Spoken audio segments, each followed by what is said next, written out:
नमस्कार। कहानियों के इस सफ़र में आप सबका बहुत स्वागत है। आज हम सुनेंगे यशपाल जी की कहानी पर्दा। कहानी शुरू करने से पहले मेरा आप सबसे विनम्र निवेदन है, यदि मेरे द्वारा सुनाई गई कहानियाँ आप सबको पसंद आती हों तो कृपया मेरे चैनल को सब्सक्राइब करें और अपने मित्रों में भी साझा करें। तो चलिए शुरू करते हैं। चौधरी पीरबख्श के दादा चुंगी के महकमे में दरोगा थे। आमदनी अच्छी थी। एक छोटा पर पक्का मकान भी उन्होंने बनवा लिया। लड़कों को पूरी तालीम दी। दोनों लड़के एंट्रेंस पास कर रेलवे में और डाक खाने में बाबू हो गए। चौधरी साहब की जिंदगी में लड़कों के ब्याह और बाल बच्चे भी हुए, लेकिन ओहदे में खास तरक्की न हुई। वही 30 और 40 रुपए माहवार का दर्जा। अपने जमाने की याद कर चौधरी साहब कहते, वो भी क्या वक्त थे। लोग मिडिल पास कर डिप्टी कलेक्टरी करते थे और आजकल की तालीम है कि एंट्रेंस तक अंग्रेजी पढ़कर लड़के 30-40 से आगे नहीं बढ़ पाते। बेटों को ऊंचे उहदों पर देखने का अरमान लिए हुए उन्होंने आंखें मूंद ली। इंशाअल्लाह चौधरी साहब के कुनबे में बरकत हुई। चौधरी फजल कुर्बान रेलवे में काम करते थे। अल्लाह ने उन्हें 4 बेटे और 3 बेटियां दी। चौधरी इलाही बख्श डाकखाने में थे। उन्हें भी अल्लाह ने 4 बेटे और 2 लड़कियां बख्शी। चौधरी खानदान अपने मकान को हवेली पुकारता था। नाम बड़ा देने पर जगह तंग ही रही। दरोगा साहब के ज़माने में जनाना भीतर था और बाहर बैठक में वे मोड़े पर बैठ नैचा गुड़गुड़ाया करते।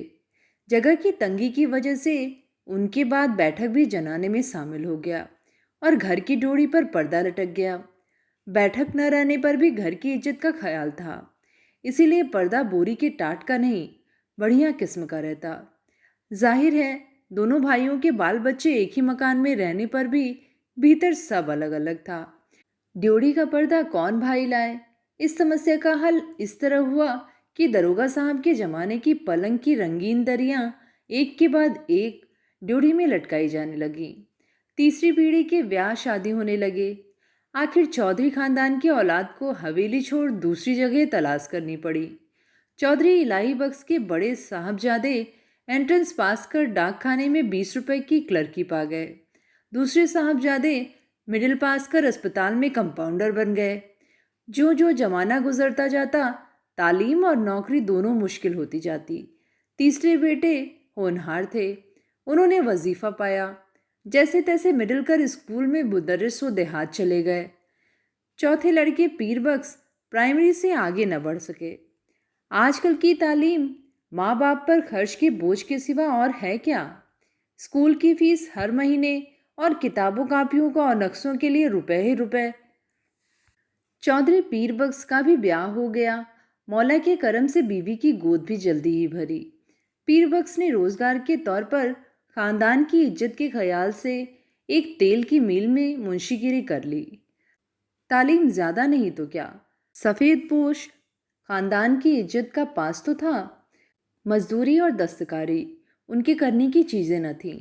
चौकी पर बैठते कलम दवात का काम था। 12 रुपया महीना अधिक नहीं होता।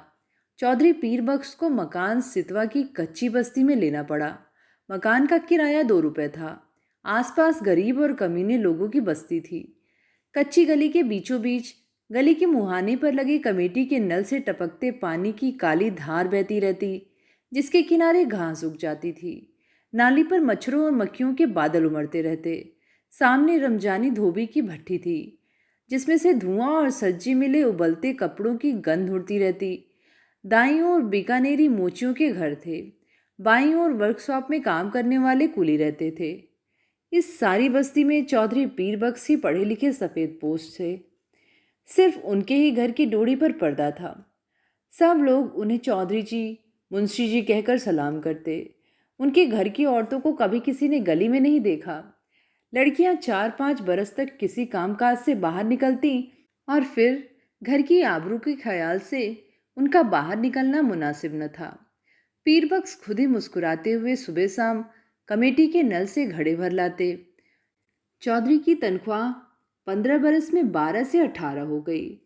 खुदा की बरकत होती है तो रुपए पैसे की शक्ल में नहीं, आल औलाद की शक्ल में होती है।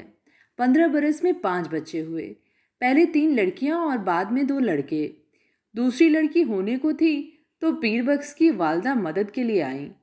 वालिद साहब का इंतकाल हो चुका था। दूसरी कोई भाई वालदा की फिक्र करने आया नहीं। वे छोटे लड़के के यहाँ ही रहने लगी।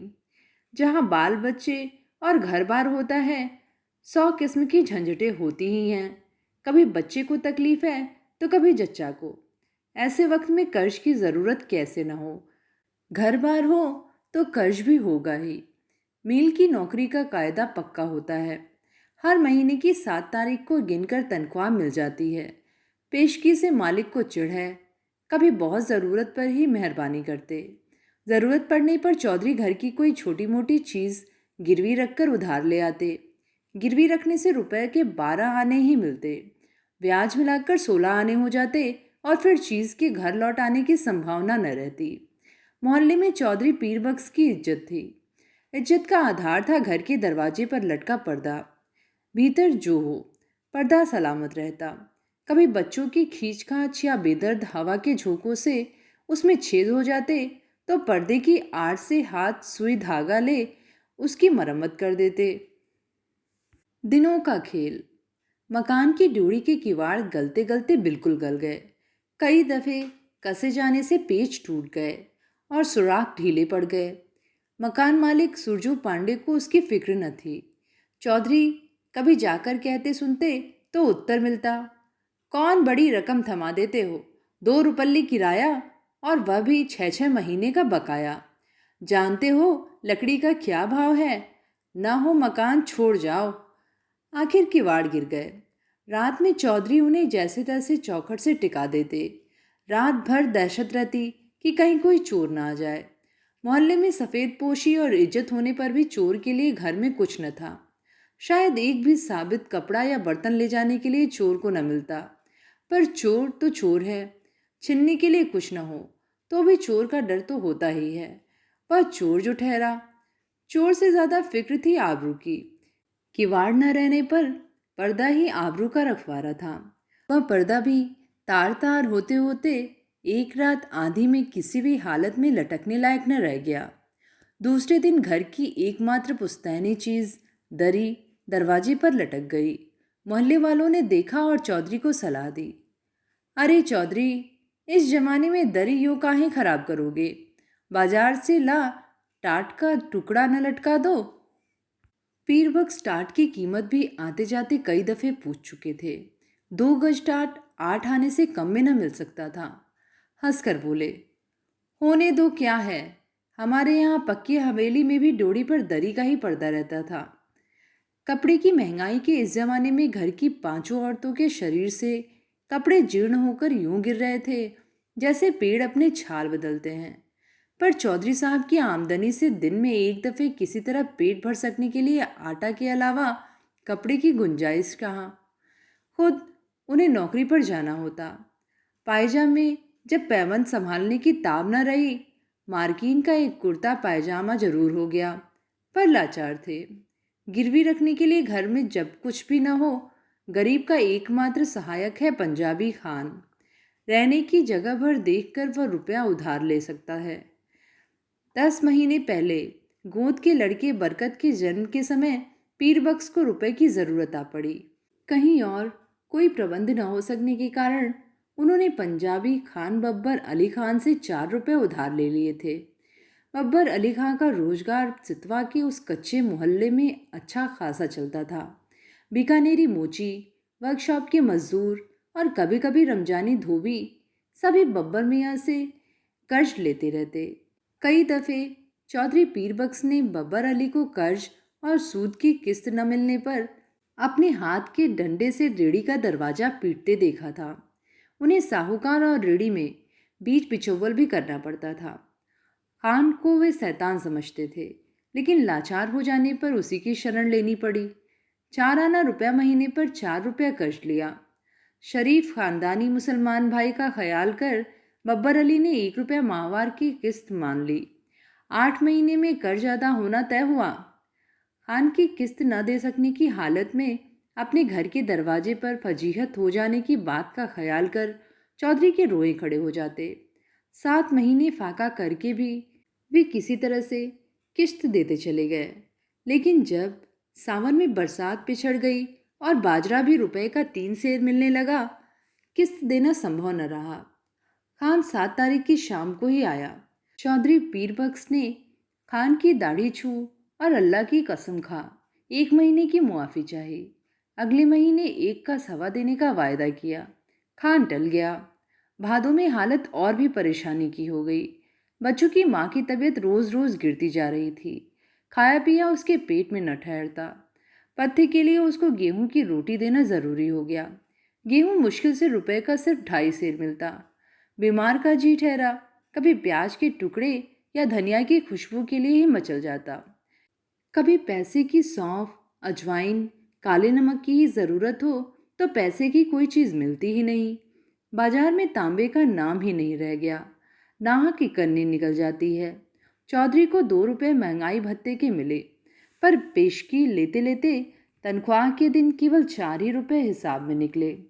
बच्चे पिछले हफ्ते लगभग फाके से थे।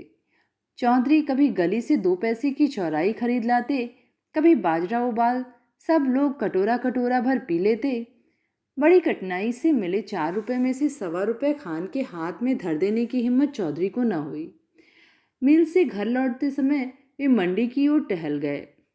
2 घंटे बाद जब समझा खान टल गया होगा और अनाज की गठरी ले वे घर पहुंचे, खान के भय से दिल डूब रहा था। लेकिन दूसरी ओर 4 भूखे बच्चों, उनकी माँ, दूध न उतर सकने के कारण सूख कर कांटा हो रहे गोद के बच्चे और चलने फिरने से लाचार अपनी ज़ईफ माँ की भूख से बिलबिलाती सूरतें आंखों के सामने नाच जाती। धड़कते हुए हृदय से वे कहते जाते, मौला सब देखता है, खैर करेगा। 7 तारीख की शाम को असफल हो खान 8 की सुबह तड़के चौधरी के मिल चले जाने से पहले ही अपना डंडा हाथ में लिए दरवाजे पर मौजूद हुआ। रात भर सोच सोचकर चौधरी ने खान के लिए बयान तैयार किया। मिल के मालिक लाला जी 4 रोज़ के लिए बाहर गए हैं।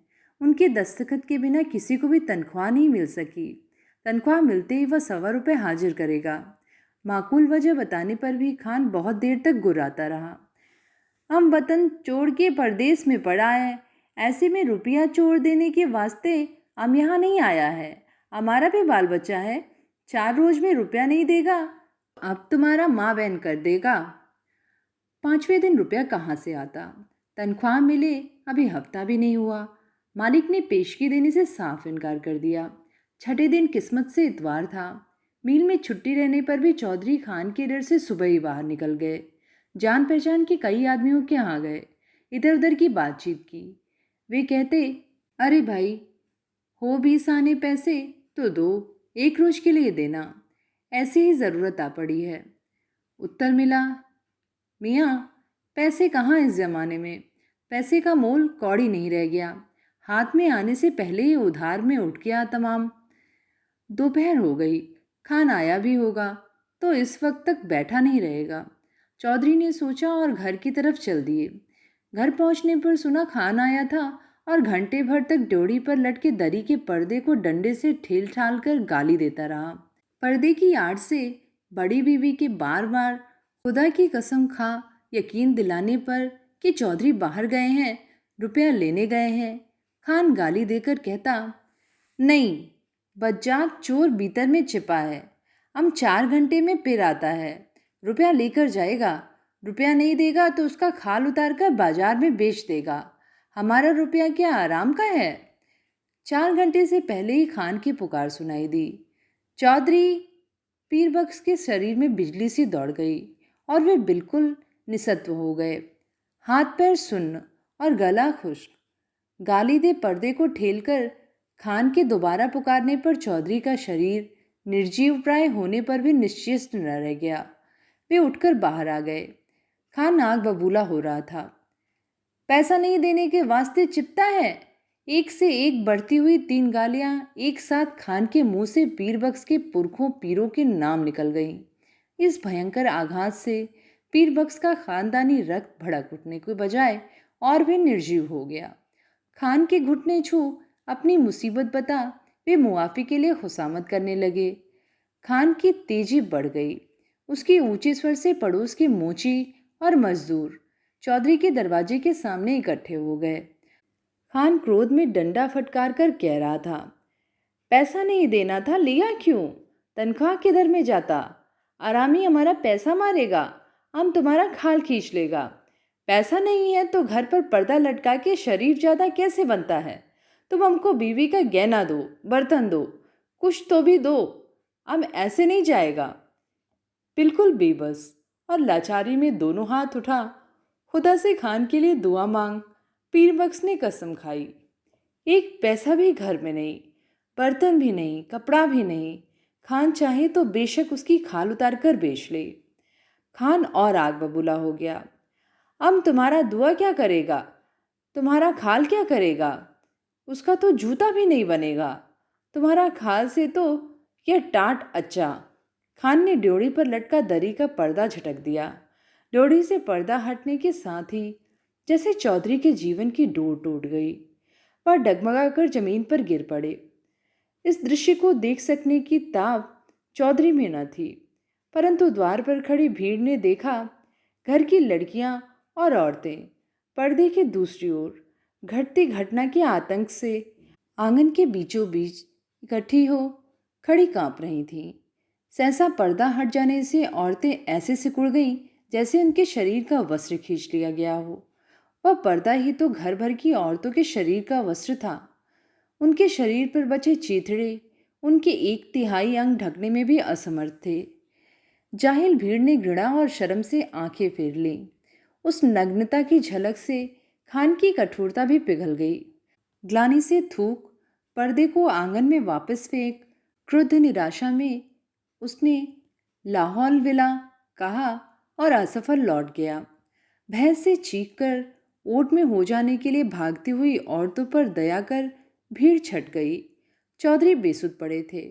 जब उन्हें होश आया, ड्योढ़ी का पर्दा आंगन में सामने पड़ा था, परंतु उसे उठाकर फिर से लटका देने का सामर्थ्य उनमें शेष न था। शायद अब इसकी आवश्यकता भी न रही थी। पर्दा जिस भावना का अवलंब था वह मर चुकी थी। तो ये थी कहानी पर्दा। कहानी आप सबको कैसी लगी नीचे कमेंट में लिख के ज़रूर बताइएगा। कहानियाँ पसंद आने पर चैनल को ज़रूर सब्सक्राइब करें ताकि नई कहानियाँ फिर से सुन सकें। फिर मिलेंगे एक नई कहानी के साथ। धन्यवाद।